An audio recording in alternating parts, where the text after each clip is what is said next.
Welcome back to another episode of the Whattttittttissss podcast. We are proud to say that we reached episode number 10.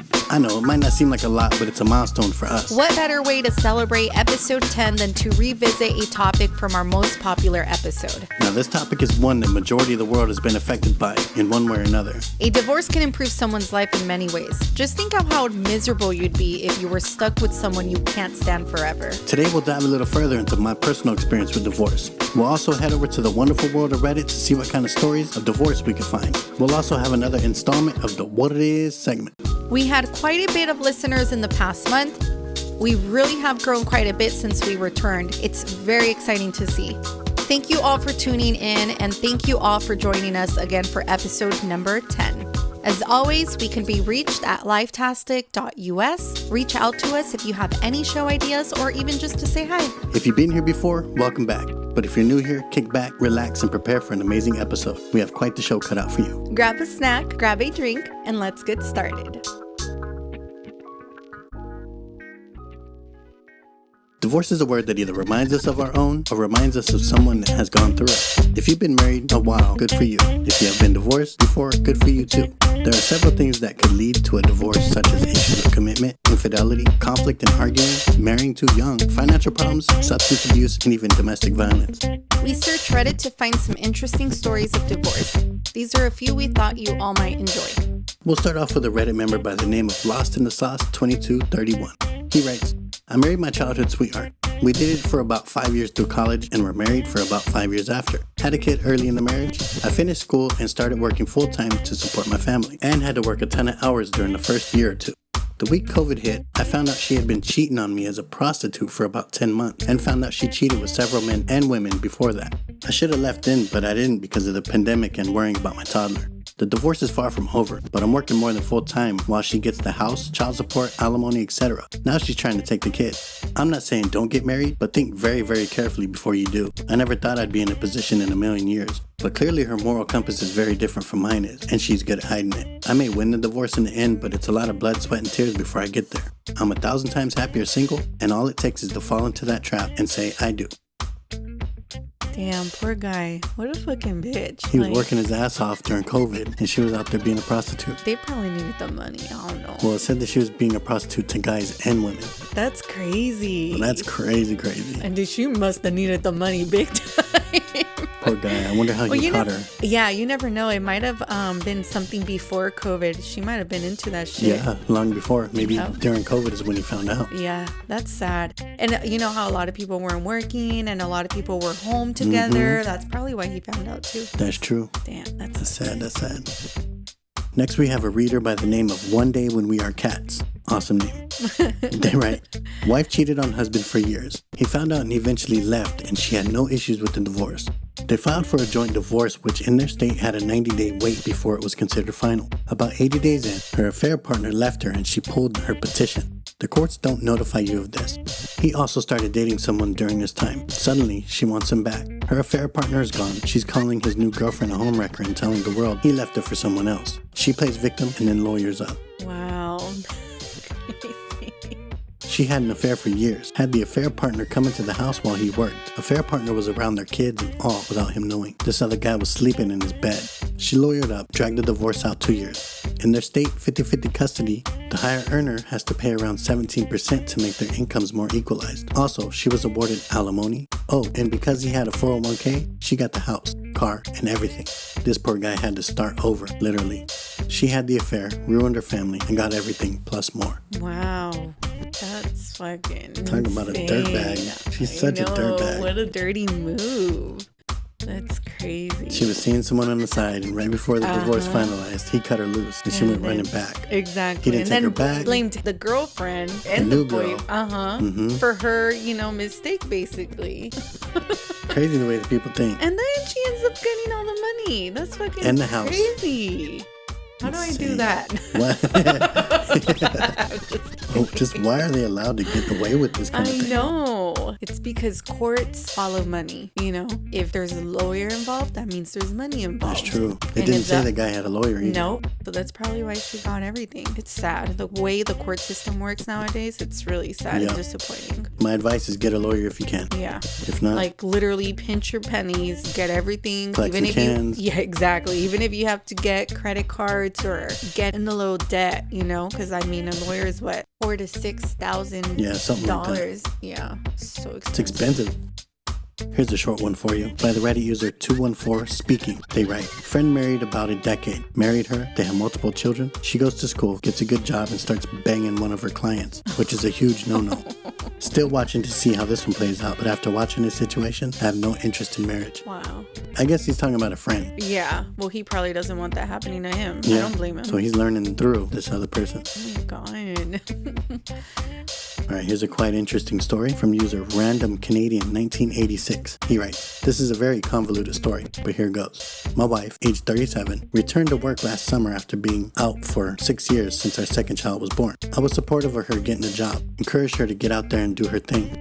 The job was working overnights. I knew it would be demanding on her, but figured if that's what she wanted to do, so be it. It did work with my schedule nicely in terms of picking up and dropping off the kids from school, so that was fine. Her behavior changed almost immediately. She started losing weight very quickly, and she started going out more with friends. No big deal, but something seemed off. I asked her on a few occasions if she was pulling away or losing interest in me and the kids. She told me that I was being needy and she felt like I needed constant reassurance, which most of us do. In September of last year, she suffered a stroke. Whoa. The cause is believed to be because of an injury to her neck that, unfortunately enough, likely happened while we were having sex. Totally unintentional. Damn, can you imagine having a stroke during that? Anyway, her recovery has gone well. She is back to work at a new job that she really enjoys. However, things between us are now really bad. She blames me for the stroke, which she only revealed to me this Christmas, because she was only having sex with me to make me feel better, and not because she wanted to. She has been in therapy to deal with the quote-unquote trauma and everything else that's going on. She spent time away from the house in January. I moved out of our bedroom and now sleeps in the basement on a futon. Here's where it gets tough, as if it wasn't already. As part of her coping, she is spending the majority of her time away from home. She works in the morning and goes directly to a coworker's house, a 32-year-old gay male, and spends 7 hours with him until he leaves for work at 10 p.m. Then she comes home and goes to bed. Approximately 3 to 4 days a week, she will have no contact with our two children, since she's been gone before they get up and is home long after they go to bed. She even admitted it's because she doesn't want to come home. We have had multiple conversations about divorce, and she keeps telling me she wants to work things out, but refuses to put in any effort. We haven't had sex in 5 months. She doesn't want to have date nights with me, won't even sit on the couch and watch TV with me. I don't know what to do. I desperately want things to work out, but I don't understand how she can turn her back on her children like that. She shows no remorse for not spending time with them at all. I'm pretty sure she's only living at the house we rent because she can't afford a place on her own at the moment. Conversations with her lead nowhere. She doesn't even like having them. I've started keeping records of the amount of time she's gone, just in case I need them for an eventual custody battle. For anyone questioning that the guy is actually gay, I feel the need to point out that I've never met him, so I can't prove if he is or not. I don't think he is. I think he's straight on the letter 8. I know. Someone's got to be really stupid to believe that. Let me just tell him that he's gay so he stops worrying. Exactly. Who the fuck is Who's dumb enough to believe that? You know, she spends 7 hours with this guy. I know. Like, how and is leaves that the kids, allowed? forgets about the kids. Obviously, she got a new life. You know, Yeah, she was trying to hang on course. to the little bits and pieces of her old life. Wow. All right, this last one is from Reddit user Bryce Crane. Bryce writes, I didn't know about this until a couple days ago, but my parents fell out hard. I don't even think I'll look at my mom the same way again. My mom, who's a mother of 3, has been having a secret affair with her old high school sweetheart, who's a father of 4, for nearly a year. My dad found out in June and it absolutely devastated him. But even after all things considered, he still gave it his all to try to salvage even just a fragment of their marriage, which is why they kept it from me and my siblings for so long. It wasn't until another 5 months later when my mom finally dropped me the news. She of course told me without my dad in the room and left out some pretty important information to make herself look like the victim. Of course. I of course asked who was it with. She responded with no one important. I took it as it was just a drunken mistake with some stranger she met at a bar or something. She didn't bother to tell me that she has been cheating on my dad for months with an old boyfriend who also is married with kids. Last night I had dinner with my dad because I want to be there for him. Keep in mind, my dad has never been one to show his emotional side, and I always thought of him as a stern and tough guy. Well, I don't think I've ever seen someone so heartbroken and devastated. My dad has always given everything for my mom and his kids, and to see him like this was gut-wrenching to say the least. At this point, I just feel guilty for not catching this sooner and always giving my mom more support whenever they would have their fights. I have always thought the world of my parents, but admittedly was more of a mama's boy growing up. I idolized my mom, and I even did what I could to support her. But the fact that she was willing to betray my dad like that and even lie to my face completely changes the way I see her. Thanksgiving and Christmas are literally just around the corner, and for the first time in my 24 years of being on this planet, I don't want to spend it with my own mother. Damn, that's sad. She wasn't being upfront, about... She had her dirty little secret. Exactly. You don't want to let it out, and look, it bit her in the ass. See? Women are dogs too. It's true. Yeah, that's sad. Now getting on to some more personal sides of my divorce, just a quick refresher on my very own situation. In 2013, my divorce was finalized. I married a complete piece of garbage. I will tell you why I say that shortly. I brushed on my situation a little bit in the last divorce episode, but I'm going to try to be a little more detailed this time around. I was married to Thanos for a little over 7 years. Be careful of that 7-year slump they talk about, because it's real. I have had many signs of why I shouldn't marry her, but didn't pay much attention to any of them. She drank a lot early on, and now that I think about it, she drank a lot early on. Her and I met at a house party a friend threw.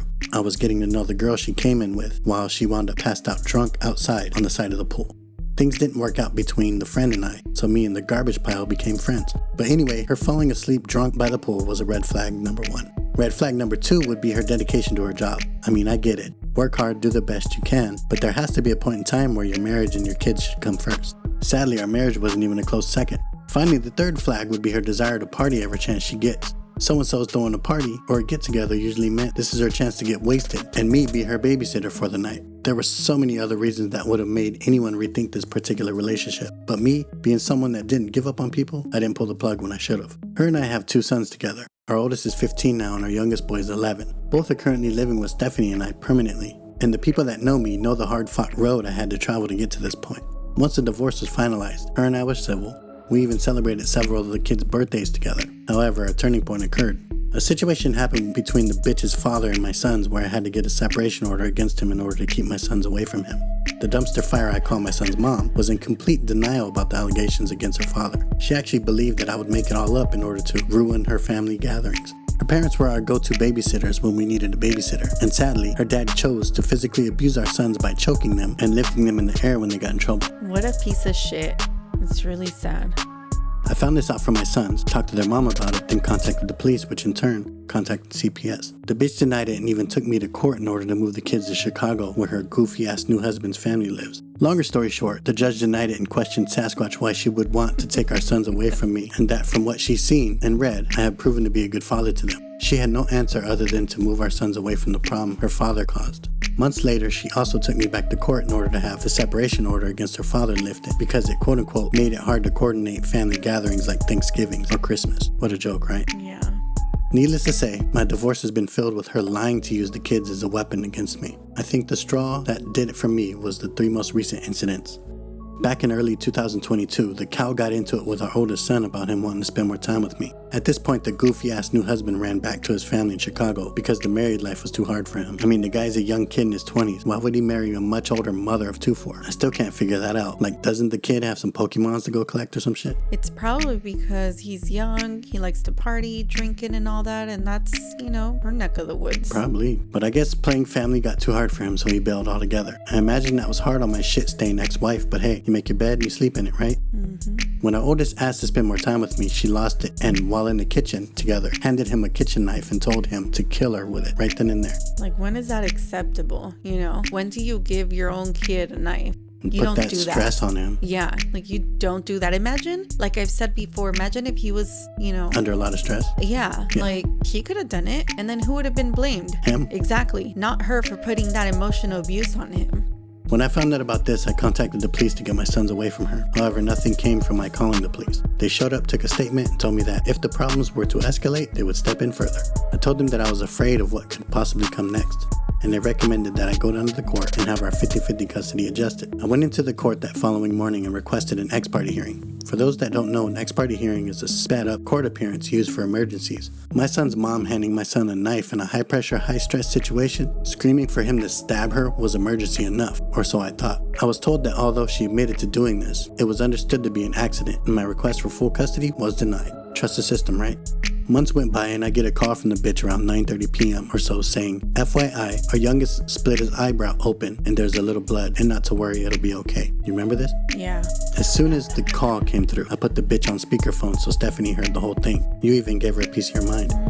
It turns out that she tried to bully the kids to sleep by screaming at them to brush your teeth and go to bed. She attempted to yank my youngest's phone out of his hand. He held tight to his phone and boom, his eyelid met the corner post of his bunk bed. I once again contacted the police and met with them outside her home. When I was finally able to see my son's face, there was blood and obviously swelling. His eye was swollen shut. The police did nothing. They spent about 4 minutes speaking to me and about an hour and a half speaking to the bitch inside her home, where she could have told them anything. She convinced our youngest son to say it was an accident. I fought for them to leave with me, but once again, the court documents that state 50-50 came into play. I was told once again to go down to the courthouse and get the documents changed. I reminded the same 2 officers that showed up to the last incident that they told me that if the situation escalated or gotten any worse, they would step in. I told them to step in, but nothing was done. Trust the system, right? I urged the swamp creature that I wanted to take our son to the ER to get seen, and out of obligation, she said that she would take him. I saw my son on their way out to the hospital, and my heart broke into pieces. In the morning, we went back to the courthouse and requested another ex-parte. Days later, we were standing in front of the same judge in the same courtroom. Because of my son being coached into telling the interviewing officer that it was an accident, the bitch was able to downplay the incident altogether. And needless to say, my request for full custody was denied once again. Fun, right? The last and latest situation we faced was my sons running away from our home. My sons were taking turns playing Call of Duty with me one night while they were at their mom's house. I was able to hear the bitch popping in and out of their room asking who they were playing the game with. Once they told her who they were playing with, she began to give them periodic countdowns, with each countdown reminder becoming more and more bitchy. Once it was quote-unquote bedtime, I could tell that it was time to say goodnight. I said goodnight to my boys and got offline. About 15 minutes or so passed and I get a call from my oldest son saying that mom said to come pick us up and that she gives up. I can keep him from now on. Since I already knew the bitch was a low-down snake, I knew better. Her and I were told by the judge to have our conversations to take place in a specific app. A lot of people probably use it. It's called Talking Parents. It's a secured chat system that records the messages between both parties for court records and things like that. I told my son to have his mom message all that in the Talking Parent app from my records and assured him that we were on our way to pick him up.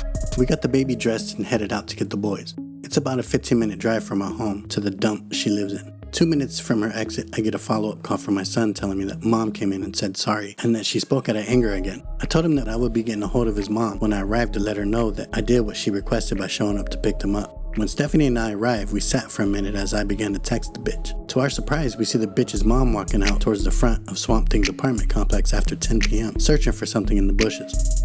I immediately pull out my phone, not knowing what I would capture. I soon see my son's mom joining her mother and searching the bushes. I see their attention shift from the bushes over to a large wall that ran between her apartment complex and the house that's next door. As I rolled down the window to get a clearer image for the recording, the bitch notices me sitting there capturing all that was happening. I soon see my son scooting their way along this huge ass wall, eventually jumping down off it, and ran straight to my car and jumped in. Their bitch of a mom walks behind them to my car and begins to yank on Stephanie's door handle trying to get in. They were cussing at each other, and I'm certain if I wasn't there to keep Stephanie from killing the bitch, it would have been a completely different episode of Life-tastic. She tried to cause an altercation with Stephanie by trying to open the door. Stephanie's nail got broken in the incident and her foot got closed in the door to my car, but still, it would have been much dangerous if she got out. That bitch completely lost her fucking mind. I would worry my ass off when they would be with their mom. I honored and respected the schedule we had set up, but knew there would always be something happening. We would almost perfectly predict that there would be an emergency call or a text telling us to go get them. Literally almost every time they were at their mom's house. As soon as we'd look at each other and be like, well, we haven't heard anything. Boom, that's when it would happen. I'll cut it short and say that the boys have been with us ever since that night. With no calls from the swamp creature, no checking on them, no help financially to buy them clothing or shoes or school supplies. The kids have wanted to be with me ever since the divorce happened. She did her best to ruin my reputation with them and spoil them into liking her better, but none of it worked, and now they don't want anything to do with her. It will always be their choice to allow her back in their lives when they're ready to do so. They're now old enough to decide where they want to go and who they want to live with, but at this point, they're doing much better. They're healthier and much happier, and I guess that's all that matters. They're winning awards and even getting A's and B's, which blew my mind. I intend on taking her back to court to get full custody in writing. It's crazy that she doesn't fight me for them. She literally has given up. And her weak-ass family members would post messages on their social media accounts of when my sons were younger, and my sons will call them out on it. It's hilarious. Their mom's family is all about how they look to others, whether it's lies or not. They'll paint a pretty picture in order to keep their reputation intact. They're fake and it's embarrassing. I see now that there's a light at the end of our tunnel. Sadly, for my son's bitch of a mom, the tunnel is the tunnel she spent years building for herself. Lonely, dark, and cold, and full of dead animals along the way. Basically, the same way the bitch came into the world. I'm interested to see what some of the listeners have gone through. Maybe you're still going through it. Maybe you need some advice. Feel free to reach out to us at livetastic.us. We'll even read some responses in our next episode. Hopefully none of your kids are suffering like ours did. But now let's move on to something a little more light, a little more uplifting. I think it's time for the Whattttittttissss segment, everyone's favorite. This one's called Glock-A-Mole. Gun wrapped in Taco Bell Quesadilla was found during a Mississippi traffic stop. A flour tortilla stuffed with grilled chicken, melted cheese, jalapeno sauce, and a handgun? I was going to say, that sounds good. Mississippi police arrested a man during a traffic stop after he attempted to hide a gun and a quesadilla from Taco Bell on Friday. Wow. According to the Picayune Police Department. What the hell? Passenger Devin P. Mitchell, yeehaw, wrapped the gun in the folded tortilla and placed it into a Taco Bell bag after the vehicle's driver, Olivia Neff, was stopped by police. Officers then conducted a probable cause search, finding the gun and more than just some chalupas or a Crunchwrap Supreme. Police found Mitchell to be in possession of a distribution amount of methamphetamine, liquid heroin, and drug paraphernalia.